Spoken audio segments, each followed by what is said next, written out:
Hi, everyone. Welcome to The Long Game, a Heated Rivalry podcast. My name is Silvan and I'm joined with Declan. So, we are going to be breaking down episode 2 of Heated Rivalry. So, for those of you stuck around for the first episode, thank you so much for downloading and listening and watching. We really appreciate it. Episode 2 gets into a lot, so I'm looking forward to this conversation with Declan and how we break hmm this down. Yeah, a lot goes on here. You get a lot more development for Shane and Ilya's relationship, and I think you're starting to get a more of the emotion begin to bleed in maybe into this one, where it was before they had the sort of excuse of, this is just us sleeping around, we're just having little trysts, it's nothing serious, to real proper intimacy and yeah, very highly emotionally charged moments, let's say. And I really like the way they've opened this episode out, where you've got both of them jogging. One's in Montreal, one's in Moscow. So there's a mirroring sort of going on there. And I like the way they've integrated the text messages on screen, because whilst it Yeah. doesn't pull focus, I think it adds to the sort of the narrative. I remember you talking in the last episode about, in the book, there's a lot of thoughts and a lot of narrative that you can't always Yeah. put across on screen. And so I think they're doing a really good job at doing that. Yeah, it's a really clever way of working around that sort of inner monologue. And I think the way in which Shane's thoughts in particular are sort of communicated through the text messages, the way he will type something out, what he actually feels and what he actually puts out then. So infamously at the end of the episode you have the "we didn't even kiss" and he doesn't send it. Obviously in the book you would get that thought in his head, it's, oh my God, we didn't even kiss. Like that was so impersonal, it was so awful. And in this you sort of see that visualization of him like not voicing what he's truly feeling. And I think that's such a good way of communicating it. It also communicates about his personality as well, that he is feeling all these things very deeply, but he's not communicating it. And he's very torn in his thoughts. Like everything isn't quite flowing as well as he's used to. Because by this point, we've established Shane likes structure. He likes to know what he's doing. He likes to have things done his way. Upon like rewatching it, have you noticed how he folds his clothes when they're about to have sex? I love it. If someone came into my room and started folding clothes, like, that would be the biggest turn on for me. I'm not going to lie. Just the way the shirt has to be carefully, folded on top and then laid down very gently. And it's so funny. And Ilya laughs at it as well because it is so indicative of his personality. It's there's little moments of endearment there as well. And obviously that leads to this attraction growing between the two of them. Yeah, and I think that the texting and deleting the text or not sending the text is so real for a lot of us. I mean, how many of us have Yeah. sort of written out a whole paragraph or a whole monologue and then just gone delete? 100%. It's that leaving things sort of unspoken, unsaid, not quite having the courage to say what you think and what you feel and mean, which seems to be like a chronic issue for these two. They absolutely avoid expressing their emotions in any way which is direct. They will happily sort of dance around each other to the point where they're upsetting one another and getting really frustrated. I feel a lot of that frustration from Shane in this episode in particular, where he's not quite getting back from Ilya what he's kind of looking for. And Ilya's getting the same as well. Shane is giving him, he's avoiding him a lot of the time, especially whenever they have that initial agreement to meet up to have sex, and then it goes wrong, the plane gets cancelled, and then there is these months and months and months of Shane just sort of teasing Ilya a little bit, and Ilya just trying to be like, I know you want it, I know you want it, keep on trying, just sort of wearing him down over and over time. And yeah, it's such a good way of communicating their dynamic and what it's like and how kind of exhausting it would be actually to be in that situation and how unsure of yourself you would be. I absolutely agree. I like that you picked that up because realistically, I mean, in a situationship or in a hookup kind of situation, the communication isn't all that clear. You're not really Mhm. professing, your deep feelings because you don't want to scare someone away. You don't want to come across as intense or too much, for example. Yeah, And I think exactly. that's rooted in the genuineness and in the authenticity of hmm this.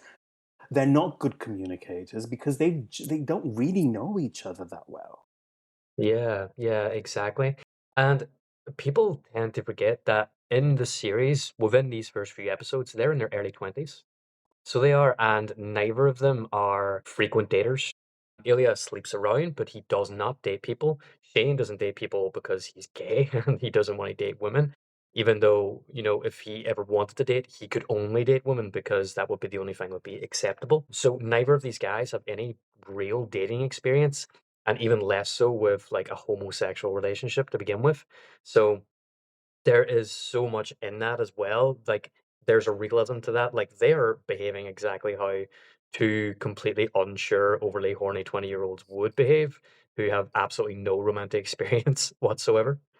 Yeah, and I don't know what time frame. I think it's like early 2010, 2011 that we're at this point, I think. Yeah. I mean, if you look at the landscape, the social landscape, then there's no real role modeling for them to base how should I behave on previously. Like, even if we think about what was going on in 2010 in real life, like there's no real role models, there's no real blueprint about how we should No. behave. Like, how many of us were in our early 20s, you know, potentially for some of us, I don't want to group all of us together, potentially, like going on Grindr, hooking up, not really communicating, being really messy with it all. Like, there's a Yeah. lot of people that will identify with that. Oh yeah, 100%. I think whenever you're in the sort of like hookup culture, and it does happen a lot more when you were younger, and it would have for me as well, and you're a lot more careless with people's feelings. So you are a lot more careless. To the point now, like I do think back to interactions I had with people and thought, "Oh, I could have like been nicer about that, or I could have put that a different way, or I didn't quite approach that right, or I got over my head in that situation." And it's really a learning curve, but it's something that as you get older, I think you have an inclination to want to come out of as you're sort of learning more and you're getting those experiences. And it's happening to you as well. You're having these awful moments where someone's not really being great to you and they're not communicating correctly and you're getting all these hang-ups. But I think as you mature and then you learn from those and you sort of learn that you don't want to inflict it on people, it's supposed to take you into a different phase of your sort of your dating life, your dating relationships, where you want something a bit more serious, you want something that matters a bit more, but I think they're still sort of stuck in that sort of like, I like this guy and I have no idea how to effectively communicate how much I like him. And it also scares the shit out of me because I'm not supposed to like him and this could ruin my career and ruin my life. One of the things that you talked about was, Shane folding the clothes and being very meticulous. He follows a hmm macrobiotic diet. I don't even know what that is, but it sounds very regimented. I keep having Yeah. flashbacks of Madonna from the 90s talking, of Gwyneth Paltrow talking about macrobiotic diets. But Oh, yeah, yeah. and one of the theories that I've picked up on from like fan edits and reading TikTok comments and things like that is Shane potentially being autistic. Now, Mm. I can see where sort of some of those sort of arguments are coming from, but I'm interested into how it comes across in the book. In the book, there is sort of like an element of that. Shane, he's obviously popular because he's non-confrontational for most people, but yeah, there's always like an uncertainty about the situations he's in, the sort of conversations he's having. Quite easily distracted whenever he's speaking to people. But in terms of like anything in terms of like mental health directly related to him. Actually, there is this sort of theme throughout the book about Shane's diet, and it's quite commonly brought up to the point where you won't know this from the show yet, but you'll notice little elements of it, like his mom orders him salmon and brown rice. And it's always a ginger ale. He very rarely drinks. And when he drinks, it's like him letting down his hair. There's almost like moments of growth whenever he has like an alcohol, you'll have like a big story point then. And there is a sort of maybe sort of OCD Hmm. sort of element to his character where you do get the folding of the clothes, the way in which he has his mother sort of schedule out his entire life. Like lots of cutaways comparing Ilya's life to Shane's, and Shane is always doing something. There's always something he has to be doing. He is suddenly a landlord as well as a massive hockey player. He has all these advertisements going, all these sponsorships, and everything is very, very strict and very organized about Shane's life. And he seems to like really crave after that sort of stability financially, things like that. So there are lots of elements of his personality that could give off a neurodivergent sort of tendencies. So it wouldn't surprise me if someone did put two and two together and suggested that he did or was on the autism spectrum. Yeah, it's not an outrageous idea, so it's not.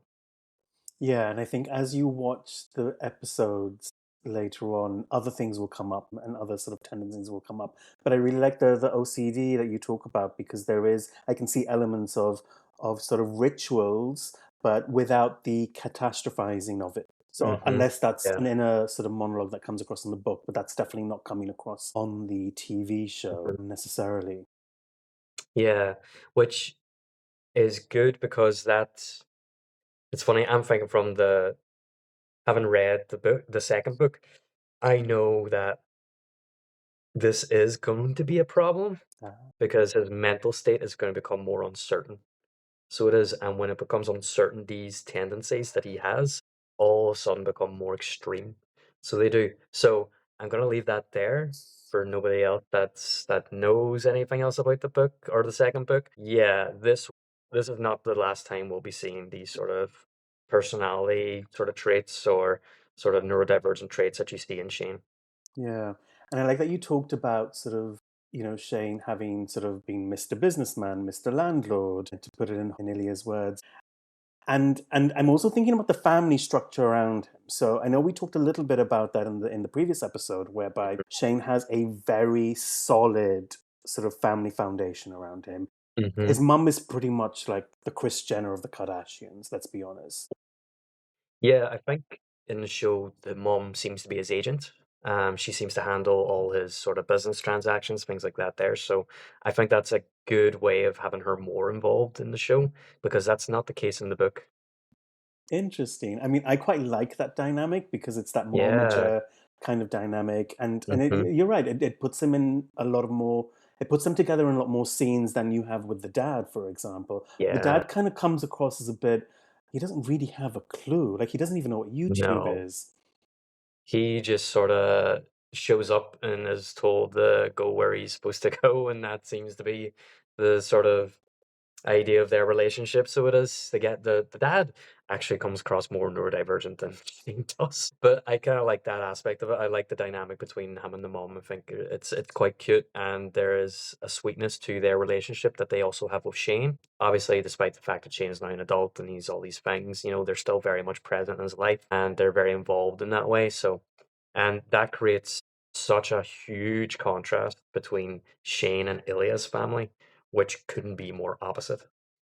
Yeah, and here in this episode, we really get that confirmation of Ilya's father having a dementia or some sort of dementia here. Yeah, yeah. It's very apparent in that conversation where they're getting ready for the gala and he's sort of fixing his tie and he's talking about your mum and he's like, my mum's dead. And I like that they also give us a bit more backstory because they didn't in the first episode about, well, where is Ilya's mum? Like what happened? You know something's happened, but we don't know where she is. And so there you're right, there is this complete contrast between sort of family structures, but also family dynamics. You can see Ilya doesn't have that support system. I mean, in my head, I'm thinking if Shane's mum is doing all these sort of brand deals for him, who's doing that for Ilya? Because you don't see it come across. Yeah, you'll notice that Ilya has no support system, and I said this in the last episode, but it makes it very, very clear in this one. He basically has Svetlana. Is that the right way of saying it? Svetlana.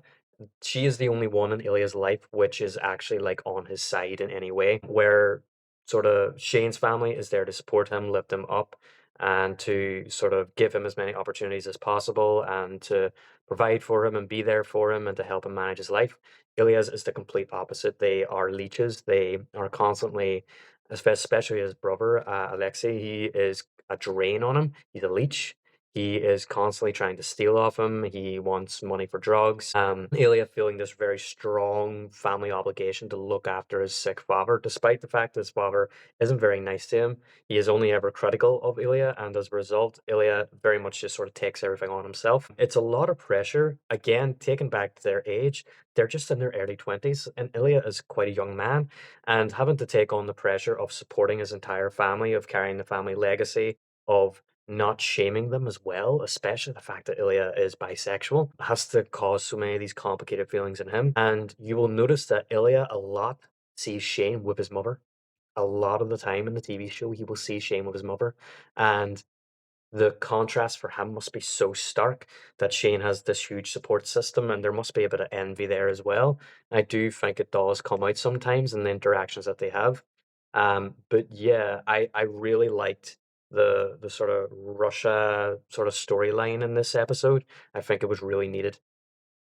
Yeah, and I like that you were talking about sort of, the way Ilya must have been raised and what kind of an impact that must have on you, sort of not just on your attachment style, but as you're growing up. Because what happens is you grow up in a very critical environment, essentially. Hmm. I mean, I gather that he's been the main provider for his family for a very long time. This isn't new. Yeah, yeah. And so his role in the family isn't as a child. He's grown up thinking, potentially, you know, if I don't work and I don't play and I don't play well and win cups and things like that, Hmm. my family suffers as a result.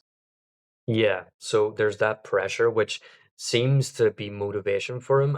Like you'll notice that a lot of like the sports commentators when they're watching matches will be like, Ilya always comes out and plays his strongest after he's suffered like through some sort of event, like his father having to attend that party, the pressure being put on him, the losing the sort of the Olympics and things like that. There, he just comes out that much stronger as a result of it. So that pressure you must feel must be like the motivation that pushes him, the drive that puts him on. And obviously, it's going to be very interesting now to see what happens. Knowing that Ilya's father is quite sick, like what will happen when that pressure is gone? Like what will motivate him then? Will he still even want to play hockey? How is his life going to Mm. change after that point? So yeah, it opens up this wider discussion around his character and sort of what will be motivating him in the future. Ideally, as fans, we want to think Shane. So we'll see what happens. Yeah. And even thinking about sort of like when you sort of grow up, I'm thinking psychologically, because we both come from a psychological background in a way. Yeah. I'm thinking when you grow up in that type of critical household, you can either rebel against it or you internalize it. And at first I was like, Ilya's a rebel, like he comes across as a rebel. But actually, when I watched this the second and maybe even the third time, I was actually thinking, he's internalizing a lot of what his father says, because in that scene where they're doing the bow tie or whatever, his father talks about sort of like, you're the captain. And Ilya was talking about Lead. like, we just didn't click or something. And he's like, it's not about clicking, you're the captain. Sort of putting that Hmm. ownership. And then there's a locker room scene later in the episode where he really riles up his Hmm. teammates. And he Yeah. like in a positive way and like, let's go win this kind of thing, not in a critical Yeah. way. And I'm like, he's listening to his father, he's internalizing this. 100%. I think a lot of that links back to the fact as well that he is never fully himself in front of literally anybody, except for maybe Svetlana. Svetlana? I'm never gonna get her name right. But he's never really himself except around her because she's known him since childhood. Like that front that he has created for people, that sort of bad boy persona and the closed off sort of flirt that he has with Shane. Um, no one else gets to see behind the mask besides really her. And as a result of that, Ilya is presenting this version of himself to the world, which isn't always very nice and very likable, but it also protects him from anyone poking, prodding too far into how he's actually feeling about things. And it's a useful defense mechanism for getting through your life and getting through that tough situation in terms of his family and his father in particular. But what happens then when you throw in a romantic interest in the mix that is almost as awkward as you are at expressing their feelings, and all of a sudden this becomes a bit of an issue. Suddenly that self-defense mechanism is actually starting to turn on you, and it's stopping you from actually experiencing things in your life that would bring you happiness and would bring you satisfaction and joy. And that is going to be like a big issue for Ilya, so it is. And he is going to have moments if his father sickness does worsen, or if that aspect of the story is carried through, then, um, you know, the sort of cognitive dissonance that he's going to experience then whenever his life is upended with that, when those expectations are gone and he has that opportunity to open up the chain, like, will he take it? Yeah, it leads a lot of material basically for obviously Jacob Tierney to work with if he wants to take Ilya in that direction. But yeah, the psychology behind his character I think is very, very interesting. Yeah. Yeah, and even to the point where when you were talking, I had these thoughts in my head where I'm like, but he's also, putting up these defense mechanisms when he's with Shane, because Mhm. often, he makes fun of him. Sure, we all do, but Mhm. um, as in not we all make fun of Shane, but maybe. We all bully him. But there is that gentle bullying to Ilya's flirting sort of, The where tease, yeah, I'm like, it's the pulling the pigtails in the yeah, playground sort of teasing, yeah. he flirts like a 5-year-old. But we Oh, he all does. did. We all sort of push someone that we liked, or tease them mercilessly, or bully Mhm. them.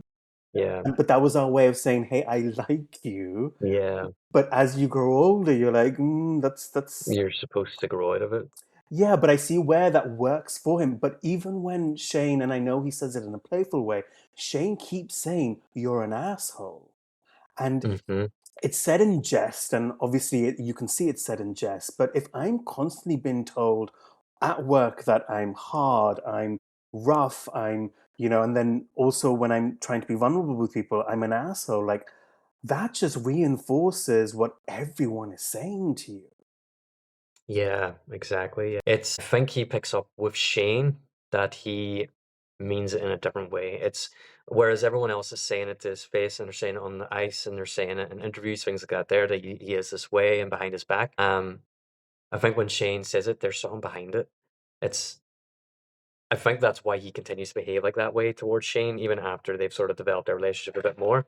It's because when Shane says that, he is endeared by it. Like he likes him and he likes that aspect of his personality. I think Ilya gets a different sort of feeling back whenever Shane is the one saying it to him. And I think that's why he still drags it out of Shane. He still does that thing. Obviously, it's still part of his defense mechanism. So it is. It's I'm going to make a joke out of this so that we don't need to look at it too closely. And yeah, but I do think there's something special about that sort of interaction when it happens between him and Shane, and I think that will sort of go a bit further as well. Yeah, and I wonder if this sort of having to be very hard and very hyper aware of how he's coming across to people also plays a role in how he presents in the bedroom, for example. So if we take that last hotel scene, in my notes, I've called it the full Dom Daddy mode, That's because pretty accurate, actually. like as I was watching, I was like, this is good. But I wonder if it sort Mhm. of plays into his very dominant role. I mean, for me, just even when Shane comes in and you talked about him folding the clothes and putting in, and Ilya's like, take it all off kind of thing. I was Yeah. like, they don't even have to have sex. This is the hottest thing in the whole episode. I know. I correct myself. For me, the hottest thing in that whole scene was Ilya dragging the chair Dragging the through the chair through the bedroom. room. Like, I literally, like, there was something inside me that fluttered when he did that. It's one of those like, "Oh my god, what's about to happen here?" But it was just such a dominance of power there. And that's Yeah, always been 100%. apparent. It's always been there. It's not like this is the first time. It's definitely something to do with control in this 100%. That whole thing at a time when Shane is feeling quite out of control of the relationship and Ilya is sort of stringing him along a little bit. Their previous interaction, the way in which they left it. I think back to the apartment at the end of the apartment scene, not the actual scene itself, which had like real moments of tenderness between the two of them. It's that last kiss before he leaves, which by the way isn't in the book, and I'm really glad that Jacob Tierney did it. That last kiss wasn't heated. It wasn't this like hungry thing. It was nothing like that. It was sweet and it was tender and it was very intimate. And I was like, whoa, this is like they're like a couple in this. And then he proceeds then to basically disappear on Shane. So he does. And basically more or less avoids him for a while. And then when Shane finally sees him again and it's at the award show and Shane is nearly in tears in the bathroom because he just wants something off him. He doesn't care what it is. He just needs Ilya to give him something. I think this was Ilya's way of trying to reestablish control of the situation because his feelings were getting thrown about the place. So they were, and he was not in control of that situation whatsoever.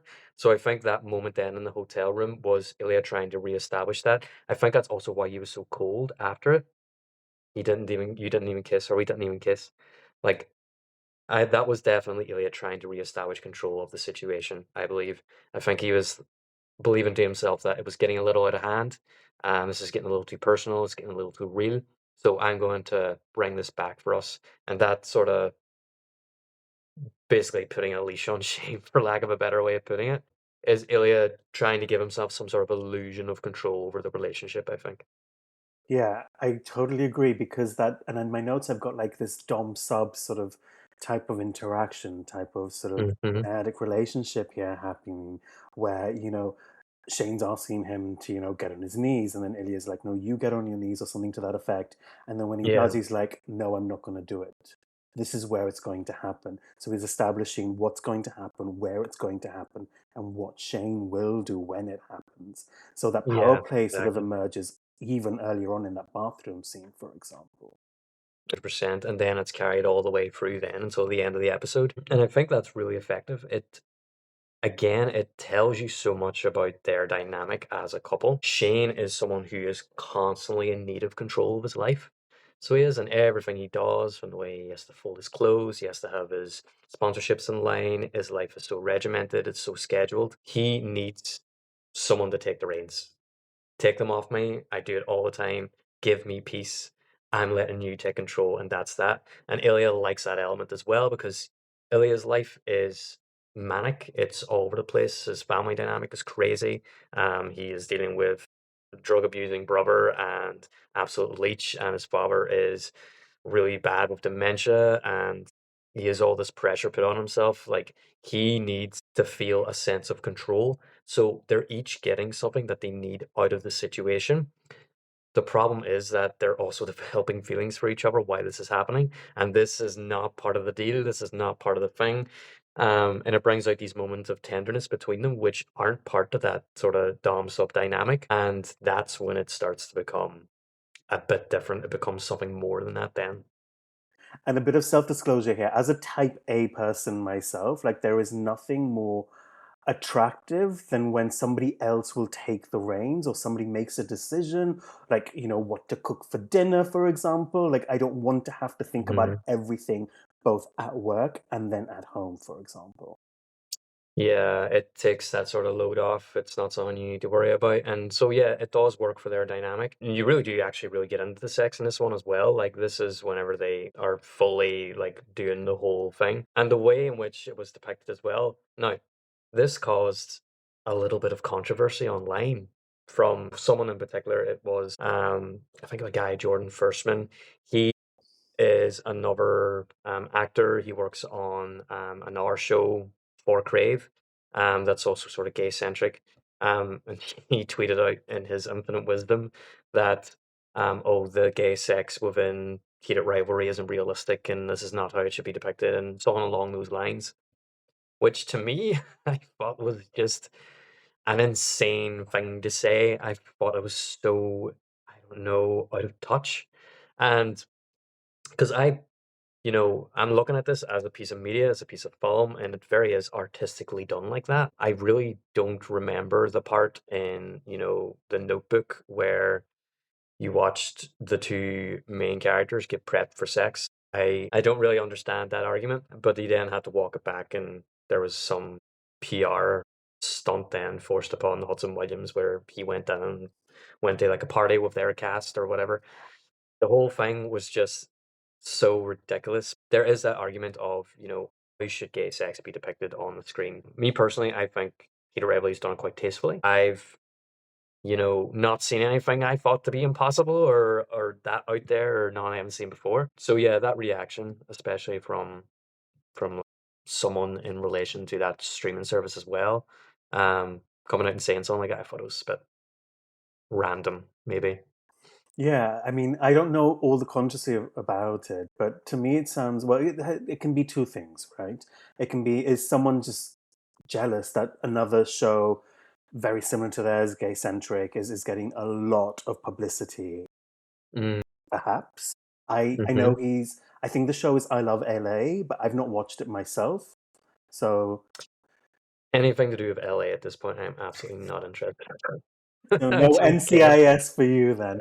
NCIS, done. No, none of it. I'm just, yeah. it's just such a culture and such a vibe that him coming out and saying that and him having this sort of view of things is just sort of typical of it.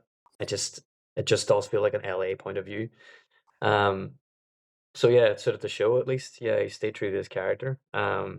Yeah, and I Yeah, suppose I don't really get the argument he was trying to put across. I think it was poorly delivered, poorly vocalized, and maybe Sonny best kept to himself, maybe.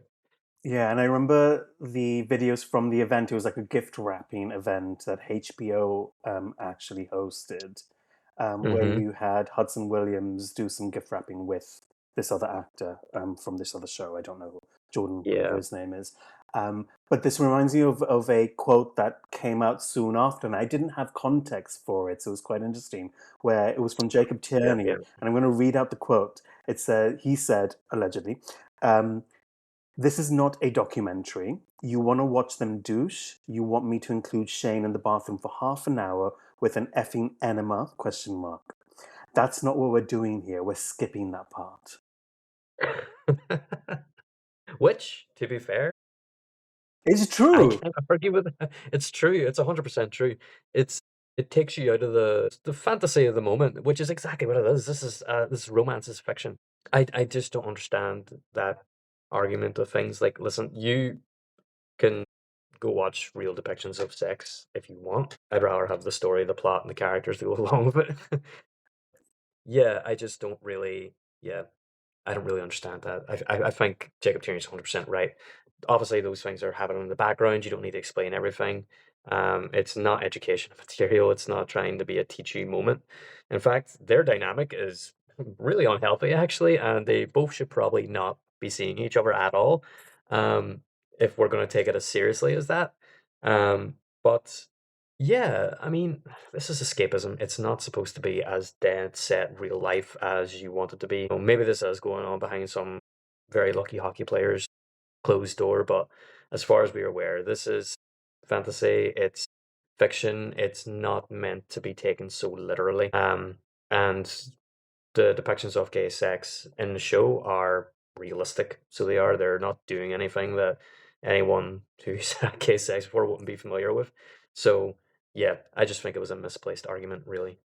Yeah, and I'm reminded of the show Looking with Jonathan. Forgotten his last name. I don't know if you've ever seen Looking. It was a TV Jonathan show. Groff, is it? That's it. It ran for like Yeah, two yeah. seasons and a movie or something. But there is a scene there where they have a douching scene.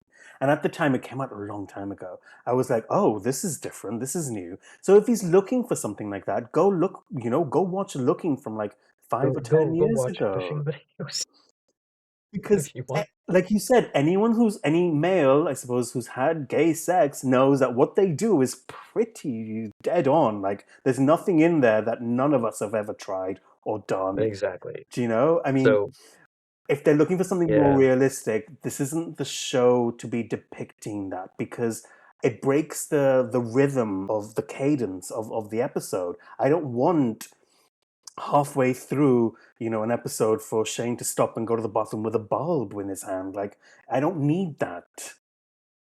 it's not really necessary to the romance story that you're trying to tell. Like it takes you out of the moment a little bit, and yeah, I'm not surprised Jacob Tierney decided to focus on something different for the show. After all, he's making entertainment. He's not making a documentary, like you said.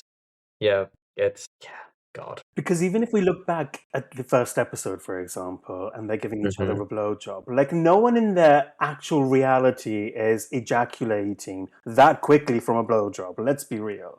It took about 10 No, seconds. But then I'm not expecting them to show me 10 minutes worth of a blowjob because that's not realistic when you have like a 60-minute show or a 45-minute show. I don't need that to happen. exactly. It's the less is better. Less is more when it comes to I think sex scenes, especially in shows. I think use it so that it has meaning, it has purpose. And I actually say this whenever I'm talking about my reviews as well for romance books. Obviously, a big draw of romance is that there are spicy elements of it. There's smut in it, and that's a big drive for people. And it can be a very entertaining part of the story. But I always tell people to exercise caution, use it sparingly. You know, you will have people reviewing books saying that I was skipping over the romance scenes, I was skipping over the sex scenes because it's so saturated and it's so unnecessary. Basically, it needs to serve a purpose. Are you developing their relationship further by showing these moments? What is the purpose of having it in here? Obviously, for Shane and Ilya, they're having it in here because it shows a development in their relationship. It shows Shane becoming more vulnerable to Ilya, and it also shows that closeness beginning to develop as well. The way they have sex is not impersonal. Ilya takes his time. He constantly asks Shane, "Are you okay?" There's characterization in that. Ilya, this person who up to this point is an asshole and has been behaving in that way towards Shane for ages, which is part of his personality, but there's that tenderness as well. He cares. He wants Shane to be comfortable. He wants him to have a good time, and he's not selfish in that sense. So whenever you then get him towards the end of the episode, do you actually behave that way? We know it's false. We know it's wrong. We know it's not how he truly behaves and how he truly is because we've seen the real version of him before he freaked out and tried to cover it all up. So yeah, it serves a purpose, and that is true in any TV show. So sex for sex's sake doesn't work whenever you're trying to tell stories like this. It matters whenever you include it, and it matters how long it's shot and what it coincides and what it precedes, so that everything flows correctly and it tells a story. That is the whole point of having sex scenes in books. It's not just for the satisfaction of the audience. It has to have purpose. Yeah, and I really like that you picked up on the fact that Ilya keeps asking Shane, is this okay? Because for me, what came across was he's continually asking for consent. Yeah, And that was 100%. so important for me to hear because that's not always depicted. So, yes, are you looking for, realism? That's real. Asking for Yeah, consent is 100%. real, Yeah. actually. Mhm. Checking on your partner. It's his first time as well. It's important, that Ilya is asking the questions, and it shows that he actually is caring. He cares about Shane, he cares how he feels, and if he's having a good time, and if he's still wanting this, and that's very, very important for his characterization. And also, I mean, who's taking 9 inches their first time? Because that's intense. That's not happening. Exactly. Like, there's your fantasy. No one's There's definitely. your fantasy. Yeah, if you want to complain about something, complain about that. So my question to you then is that level of purity and that level of sort of purity culture, like when it comes to sex scenes, is that different for when you have a heterosexual sort of sex scene versus a gay or lesbian sex scene? Does that differ at all? I think yes. Honestly, there's more pressure for realism with gay and queer depictions of sex for some reason. I think because it's been so sparingly done in the past, now that when people see it, they want to see it as realistically as possible. I mean, no one ever called out, all the reams and reams and reams of movies and TV shows that are all centered around straight romances where the characters end up having sex and they're having sex in lakes and muddy water and not showering after being in certain places and continuing having sex and all this stuff, and no one ever went and sat down and went, oh my god, that's so unrealistic, I can't believe this here, because it's implied that it's not real. So it's a romance. It's Jordan Sparks. It's not real life, and it's nice to have that sense of longing and the idea of romance, the something to aspire to, even if you get little glimpses of it in your own relationships. It's just something to give yourself a little boost. But no one thinks that they're going to have a relationship that's that extreme, that intense, or that's overly airbrushed or anything like that. So then when it comes to gay sex scenes, all of a sudden it's no, this needs to be as real as possible because otherwise it's going to be accused of being porn or something like that there, and it's not going to sell, and we can't sell that to the audience because that's money. No one's going to watch two men have sex. It's not, which apparently was also an argument that Jacob Tierney had to fight as well with the producers of the show, with certain studios that they were trying to market it to. Oh, cut down on the sex scenes, cut down on the nudity, cut down on all that stuff. And he fought to say no, that no, this is how I'm doing it. It doesn't work otherwise. And you can either pick up the show with this in it or don't pick it up at all. And he was right. Like he knew what he was talking about because he's been in the industry for a while. He knows what works in his story and he is an effective storyteller. He knows when this stuff is important and when it should be used. Um, But yeah, I do think that there is a certain purity culture around it as well. Like there is the whole argument is, Rachel Reed is not a gay man, but this is a gay love story between two men. And there is this certain element of the internet that wants it to be like exclusively just gay men that watches this. So it is, I want only gay men watching it, writing it, making it, any of that, watching the whole thing. That's it. I don't get that argument. Honestly, it's people would rather turn someone into an enemy than an ally. And that is very much the argument here. Like a lot of the show's viewership is straight women. Yeah. I'm glad they're enjoying it.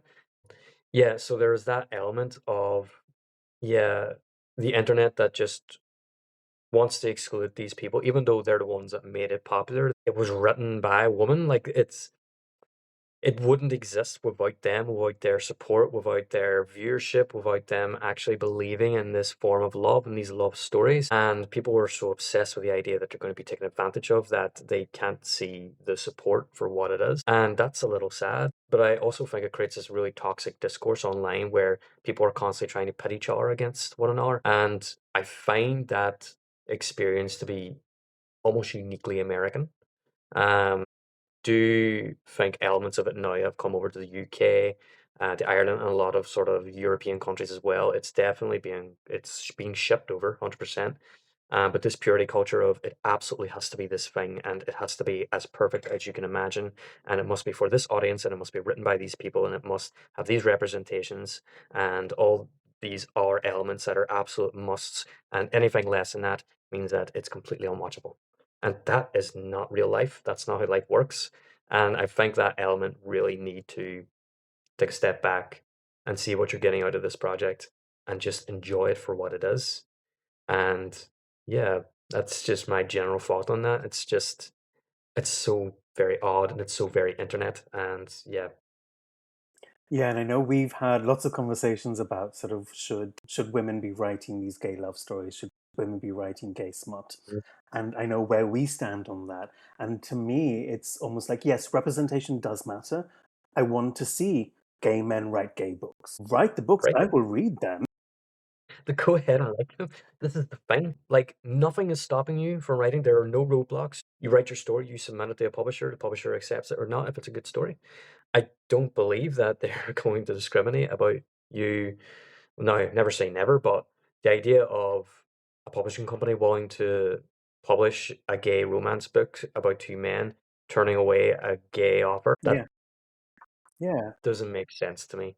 So if we're establishing that there is no real sort of societal blocks in terms of this, this part, then just write it. Just write these stories yourself. If you want to see more MM romance from gay men, then start writing, guys. Like, no one's stopping you. My blessing, go right ahead. Maybe you could put out a really authentic version of whatever you've seen before, or you think you can do it better, then do it. Or even as a consumer, then stop buying those books because those books exist out there. I've seen Oh, them. 100%, I've yeah. seen them on There's a lot. TikTok, but maybe that people aren't just buying them. So buy those books exclusively if that's something that you want to support. Yeah. Because for me, it brings in this argument about, whether straight actors should be playing gay roles or vice versa. Yeah, And for another big one. me, there was this narrative when Brokeback Mountain came out, I think early 2000s, Mhm. late 90s. I really can't remember exactly, maybe 2005, about how brave Heath Ledger and Jake Gyllenhaal were. And I sat back and I'm like, and at first I was like, oh yeah, they're really brave. They're Mhm. depicting these gay characters. And that movie as well is quite explicit for that time as well. It was quite Oh, yeah, yeah. groundbreaking. And after a while, as I've gotten older, I'm like, that's not brave. What narrative is the media feeding us for a straight actor to have to be brave in order to play a gay character?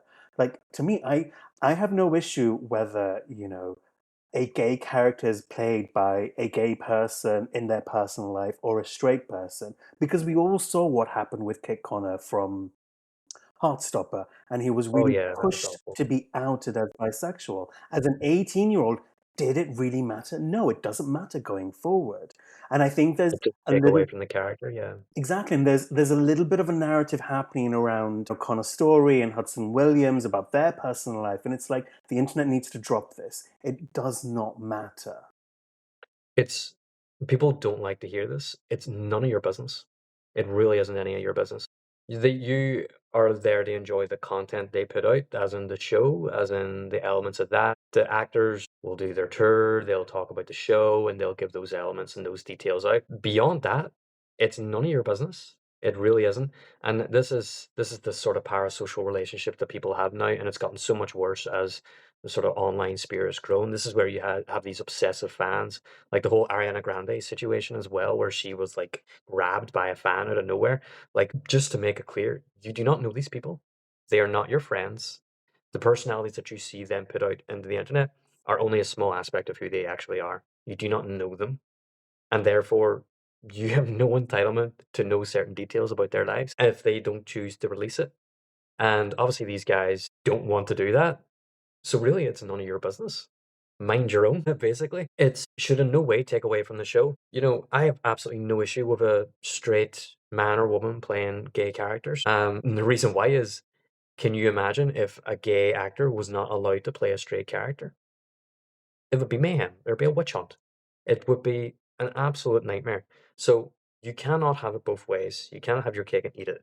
And as long as they are doing justice to the character, to the story, to the elements of the story that are centered around the sexuality of the characters, I don't really care who plays it, as long as they do it justice and they do it properly. That's what acting is. Acting is portraying a role and a character in the best way that you possibly can, so that the audience buys into the realism of them, to believe that they can exist and that they're a real person and that you can get invested emotionally in their story. I don't need the character necessarily be played by a gay actor for that to be true. But apparently some people do, and if that's the case, don't watch it Yeah, if it's such a problem. yeah, yeah, I 100% agree. And you know, I think what I'm getting is that, the actor has a job. Can they do their job effectively at convincing me of this story, of this character? If they can, then great. I don't care what they do in their personal life. Personally, I can, and I'm already picking up on this really parasocial dynamic, even within the Heated Rivalry sort of content that is coming to my For You page and my Instagram page, for Mm. example. And as a showrunner and a creator, Jacob Durney is a gay man himself. He knows what Yeah, gay sex exactly. looks like. He knows what gay romance looks like, but also he's worked on other shows before. So what he's bringing in is that experience of running a show and, you know, actually how a show can be constructed from its inception from Rachel Reed's book to the screen. And that's what you were Mhm. talking about before is you need that experience of somebody who can do that well. And he is bringing that experience to the project, and that experience has led him to hire these actors. And they've done a phenomenal job. They are right out of the book. Like, he picked them right out, and they're more three-dimensional now than they even were back then. And so, regardless of, Hudson and Connor's sexuality, they did an amazing job. They're amazing actors. The chemistry on the screen is just absolute fire. Like, I don't know what else more you want from them, unless you want them to declare their undying love for each other, which they are more or less doing anyway, but in terms of like a romantic sense, like, is that what you want? Like, is that what you need? You absolutely need to know that these characters are together in real life when they're not actual characters, they're people with lives. It's And it's only People episode need to chill out. 2. It's episode 2. Chill the fuck out. I know, like, calm down. Like, it's not, yes, it's amazing, but like, take a chill pill. It's all right. Like, you don't need to be so invested in their real life relationship. Yeah, I think the thing I can appreciate is that the two of the actors do seem to genuinely quite love each other. yeah. They seem to get on really well. They have a really nice friendship, and they're very comfortable around one another, which, you know, always assuages that part of my mind. I'm like, "Hope this wasn't really awkward for them to film." Just seeing how close they are and that sort of dynamic between the two is nice to see, and it makes you enjoy it more because you like them as people, so you want the show to be successful, and that's enough for me. I don't really need to know the intimate details of the rest of their lives. I really don't. I have my own life and my own friends and my own relationships to deal with in the real world. I don't need to be obsessing over these actors' lives on top of that. Which isn't a bad thing if people are, because I'm getting very consumed by it from social media and it is occupying a lot of my thought. I mean, I'm writing notes when I'm watching the episodes, we're recording this, for example. So it is occupying more than, the average person per se. But I want to come back to the episode and I want to I really like this segment because as I'm writing my notes, I'm writing the memorable lines that stick out to me. I wanted to Just ask for it. you if there were any memorable lines that sort of stuck with you. Oh, it has to be that last line. We didn't even kiss. That's not in the book. And it Really? yeah, that's not in the book. I Wow. I don't remember being in the book because it would stick out to me otherwise. It is it's devastating. It's so devastating because Shane went there looking for something. He thought it was the sex. It wasn't. He Yeah. got out into that elevator then and he realized that he didn't get the one thing he actually came for. Yeah. And that is very revealing about where he is right now. Like he's in too deep already. He's in way too deep. Ilya knows he's in way too deep. And so this is why this situation's happened. This is what's led to that moment. Um, it's just excellent. There's so much in that little line. So there is so much just in what, 4 or 5 words. It's It's perfect. heartbreaking. And I have to agree, that was my favorite line, the most memorable line for the moment from the episode. But there were other lines that came to me when I was watching this that started for me to show there's a very humorous side of this show. Like, Oh when yeah, Ilya yeah. says like Mr. Businessman, Mr. Landlord, and they always come from Ilya. Ilya is far funnier than people think or give him credit for. The Oh, he's whole quick like that. yeah, the whole "you will murder me" when he comes to his apartment, when he comes to Shane's apartment the first time. I was cackling. I was like, "Do you know what? Like that looks like the back end of some rinky-dinky little It alleyway." does. I would be thinking like, "I'm going to lose a kidney right now." And the one in the locker room that stands out to me is when they're sexting each other essentially, and another character from Oh yeah, Rosanov, yeah, yeah. and basically Ilya says like, "Never in my life have I sort of blushed. Russians don't do this." The Russians don't blush. Comedy Joe, that's comedy goals. I think they need to get Connor Story into a comedy after this because his agents are Oh, both of them, honestly, I would happily watch a buddy cop movie with the two of them, yeah, but just not playing actor or just not playing roles, just playing themselves and just seeing how it turns out. yeah. So as someone who hasn't read the books, sort of this is definitely Mhm, built on from episode one. Yes, we get more sex scenes, which satiates sort of the viewer, definitely, but you also get more complexity, you get more layers to each of the characters, with Ilya mhm, with the family dynamics and his dad, and then you've got Shane also with family dynamics, but also this undercurrent of perhaps some neurodivergence, perhaps mhm. what I'm looking forward sort of what I'm looking forward to going forward is how this plays out because they can't keep this dynamic on forever. Something has to happen. There has to either they come together or there's conflict and they move apart, but something has to happen to Mhm. forward the storyline. I'm wondering as someone who's read the books, what the next episode, what episode 3 looks like for you, what their story looks like for you. So episode 3, I already knew what it was going to be about before I even seen the title of it.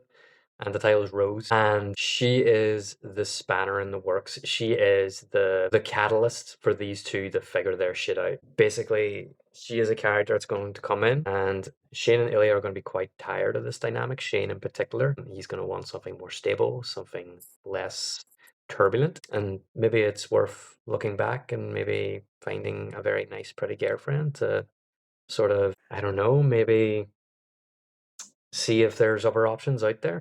Say less, Declan. And Say less. We've you got something drop to look that bomb in forward. that relationship between those two and you see what happens, Okay, so something which is definitely happens exactly then. what it's going to be like. Yeah, the next episode's going to be one of quite a lot of conflict. So it Okay. will, but I'm also aware that they are going to focus on the first book in the next episode instead. And so Okay. in terms of Ilya and Shane's story, that's next for them. But there's now this episode that's coming out, which is apparently based on the very first book in the series, which is a very interesting choice, but a choice I think is very good because there are things that happen in the first book which are very necessary to Ilya and Shane for developing their story further. Well, there you go. You've got a little bit of snippet of what's coming up in episode 3. Go watch episode 3. Thank you so much for listening wherever you're listening from and watching Hmm. us. We will be back next week with our breakdown of episode 3. So from the sounds of it, there's going to be a lot more and maybe some curveballs which we're not expecting. I think it's gonna be a bit of a switch up, yeah. Well, thank you so much for watching. If you like this at all, share it around, leave your comments, let us know what you thought of what was going on. And yeah, we're excited for the next episode, so keep an eye out for that, and we'll see you then.